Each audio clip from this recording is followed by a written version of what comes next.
सारा प्रणाम। सहारा से जुड़े हुए हमारे सभी कर्तव्योगी साथीगण और सहारा के तमाम निवेशकर्तागण का एक लंबे अंतराल के बाद यथार्थ के इस प्लेटफॉर्म पर हार्दिक अभिनंदन, स्वागत है। साथियों, बहुत बड़ी हलचल आप लोगों को देखने को मिलना होगा, और चाहे वो सांसद की बात कर लें, संसद में तमाम लोग खड़े होकर सहारा से संबंधित अपनी अपनी बातों को रख रहे हैं, और हमारे कुछ वरिष्ठ भी इसको लेकर काफी बड़े स्तर पर कुछ सहारा के बारे में अपनी बातों को रख रहे हैं। और मैं भी विगत कुछ समय से अति व्यस्त होने के कारण आपको अपनी बातों से अवगत नहीं करा पाया, लेकिन मेरा ये मानना है कि माननीय सुप्रीम कोर्ट, सरकार या सहारा का प्रबंधन जो कुछ भी है उसके बारे में या सहारा की समस्याओं के बारे में कौन अवगत नहीं है, लेकिन इसको बड़े स्तर पर, व्यापक स्तर पर कहने के लिए, अपनी दर्द पीड़ा को बताने के लिए कुछ ही समय पहले एक छोटा सा कार्यक्रम के बारे में हमने इस बात को कहा था कि अपने अपने परिक्षेत्र में सांसदों के पास या डीएम के पास या किसी भी अन्य सक्षम व्यक्ति के पास जो प्रशासन से संबंधित हो, उन सभी के पास अपनी व्यथा को अगर कहा जाए तो आज जो 3 4 5 सांसद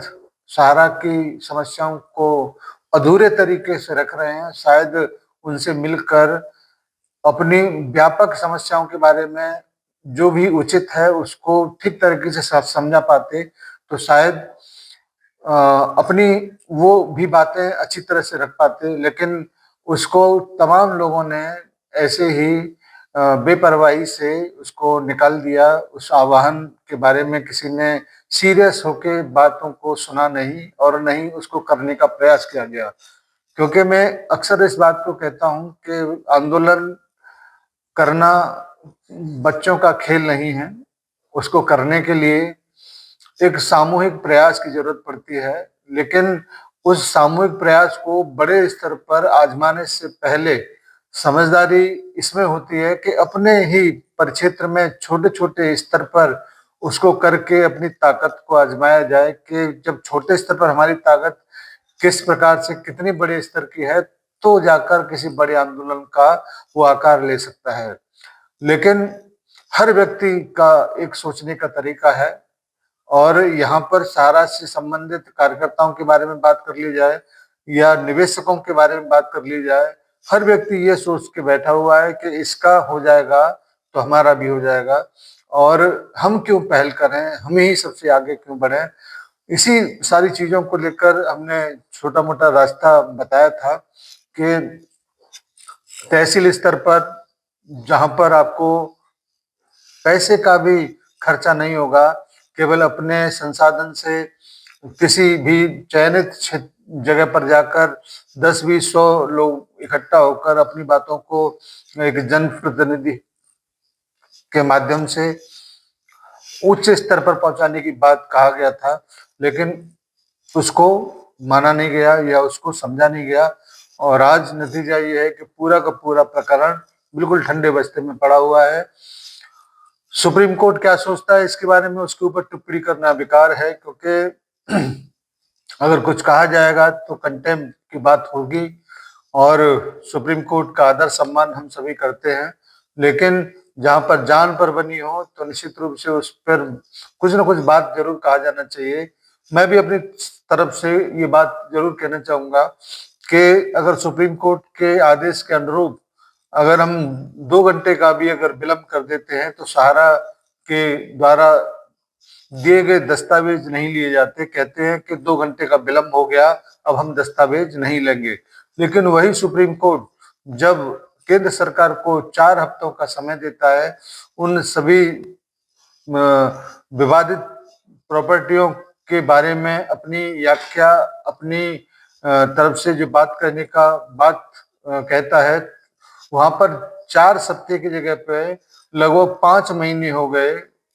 मगर उसके बारे में कोई भी हलचल आज की डेट में भी नहीं है।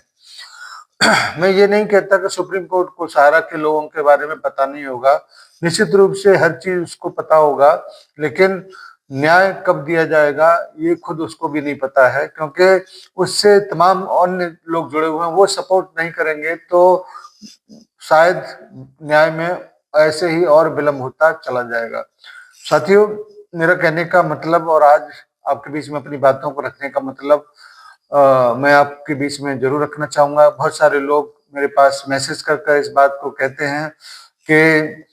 सारा से संबंधित कोई वीडियो नहीं आ रहा है, कोई बात नहीं हो रहा है, तो मैं उन सभी से ये कहना चाहूंगा, मैं सुप्रीम कोर्ट से तो बड़ा हूं नहीं, मैं किसी संस्था का प्रवक्ता हूं नहीं, मैं सरकार की तरफ से भी अपनी बातों को रखने के लिए नियुक्त नहीं किया गया हूं। मैं केवल अपने साथियों के बीच जो भी खबरें आती हैं उन सभी खबरों को आपके बीच में रखने का छोटा सा प्रयास करता हूं।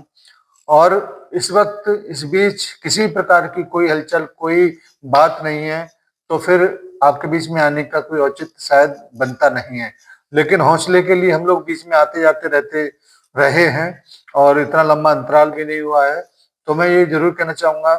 कि सहारा से संबंधित जो भी खबरें हमारे माध्यम से प्रकाशित प्रसारित की जाती हैं, उनके स्रोत सुप्रीम कोर्ट हो सकते हैं, सुप्रीम कोर्ट की साइड हो सकती है, काफी सारे वरिष्ठ हो सकते हैं, कई सारे और अन्य स्रोत होते हैं, मगर सभी जगह से जब कोई प्रकार की बिल्कुल हलचल नहीं है, तो फिर आपके बीच में आकर किन बातों को हम लोग रखें। अफवाहों के दौर में अगर कोई भी बात अगर मुंह से निकल जाता है तो वो भी बहुत बड़ी बात हो जाता है। सहारा का अस्तित्व तो शायद समाप्त नहीं होगा, लेकिन ये बात जरूर है कि सहारा से संबंधित हर एक कार्यकर्ता का, हर एक जमाकर्ता का भुगतान निश्चित रूप से होगा, क्योंकि जो भी डील का प्रोसेस अधूरा है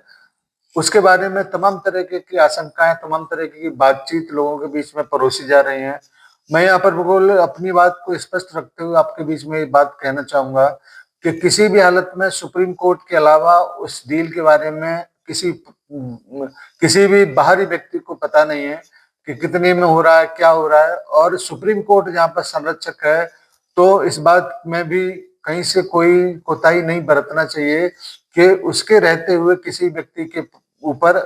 अन्याय नहीं हो सकता है, या जो भी डील हो रहा है उसको अगर ठीक नहीं लगेगा तो निश्चित रूप से वो डील नहीं हो पाएगा। इसीलिए मेरा अपना मानना है कि हम लोगों को सुप्रीम कोर्ट की सुनवाई तक जब भी होता है, 1 महीने, 2 महीने, 3 महीने, जब भी होता है वहां तक का इंतजार करना ही होगा। और रही बात ये आंदोलन करने वाले नए जो लोग जो पैदा हो रहे हैं उनके बारे में, तो मैं ये जरूर कहना चाहूंगा, हर व्यक्ति को अपनी बात को रखने का अधिकार है, लेकिन उसके पीछे चलने वाले लोगों को भी अपने विवेक का इस्तेमाल करना चाहिए कि जब संस्था चाहेगी तो आंदोलन भी हो सकता है, संस्था नहीं चाहती तो आंदोलन नहीं होगा। अगर संस्था चाहेगी कि सारंगी परिवार के कार्यकर्ताओं को रोजगार मिले तो रोजगार भी मिलेगा, सारंगी परिवार अगर नहीं चाहेगा, रोजगार नहीं मिलना है, तो वो नहीं मिलेगा। सरकार, सुप्रीम कोर्ट और सहारा अगर ये चाहता है कि सबका भुगतान हो जाए, कार्यकर्ताओं का या जमाकर्ताओं का, और उसके लिए हमको प्रॉपर्टी सेल करके एक बड़ा फंड इकट्ठा करके एक मुश्त सबको भुगतान करना है, तो फिर वही होगा। इसीलिए किसी भी हालत में हम अपने आप को अन्य लोगों के बहकावे में आकर अपने विवेक बुद्धि का इस्तेमाल किए बगैर उनके पीछे जाने की आवश्यकता नहीं है। हम ये प्रयास जरूर कर सकते हैं कि जिस जिस क्षेत्र में जनप्रतिनिधि हैं वहां पर जाकर ठीक तरीके से अपनी बातों को रखें और पोर्टल के बारे में उनको बताएं, तो शायद ये बातें पहुंच सकती है सुप्रीम कोर्ट की सरकार के माध्यम तक, तो फिर वहां से कुछ सोल्यूशन जरूर मिल सकता है।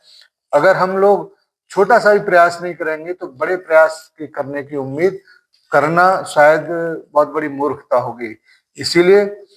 आप अपने विवेक का इस्तेमाल अवश्य करिएगा। क्या सही क्या गलत ये सोचने का, समझने का सबका अधिकार है और सभी सोच सकते हैं। तो ये जरूर कहना चाहूंगा कि रोज आना कोई महत्वपूर्ण नहीं है, मगर जब भी आएंगे आपके बीच में अपनी बातों को रखने के लिए बिल्कुल सटीक, बिल्कुल सही और संतुलित बातों को आपके बीच में रखने का प्रयास जरूर करेंगे। धन्यवाद सभी को आज के इस वीडियो के लिए। मुझे उम्मीद है कि इस वीडियो को आप अपने प्रक्षेत्र के जमाकर्ता कार्यकर्ताओं तक जरूर पहुंचाएंगे। भुगतान निश्चित रूप से सबका होना है, देर जरूर लगेगा लेकिन भुगतान निश्चित रूप से होगा। धन्यवाद सभी को। सहारा प्रणाम। पावरफुल ज्यादा कौन होता है, बिजनेसमैन की पॉलिटिशियन? देखिए, आप सही ईमानदारी से पूछोगे तो पावरफुल तो पॉलिटिशियन ही होता है। क्यों? क्योंकि कोई भी जो पॉलिटिशियन पोजीशन पे है किसी भी बिजनेसमैन को जितना मर्जी बढ़ाओ एक दिन में तबाह कर सकता है। रियली? फैक्ट है ये तो। इन्फ्लुएंशियल नहीं होते क्या बिजनेस ओनर्स? इन्फ्लुएंशियल होते हैं लेकिन ultimately they are at the mercy of politician. और जितना बड़ा हो बिजनेसमैन, जितना बड़ा हो, उसको तबाह करना पॉलिटिशियन के लिए उतना ही आसान। क्यों? क्योंकि उसके स्टेक्स इतने ज़्यादा जुड़ जाते हैं कि सरकार कोई भी पॉलिसी में ट्वीक करके, चेंज करके या कोई और उसके लिए प्रॉब्लम क्रिएट करके उसको कभी भी तबाह कर सकती है।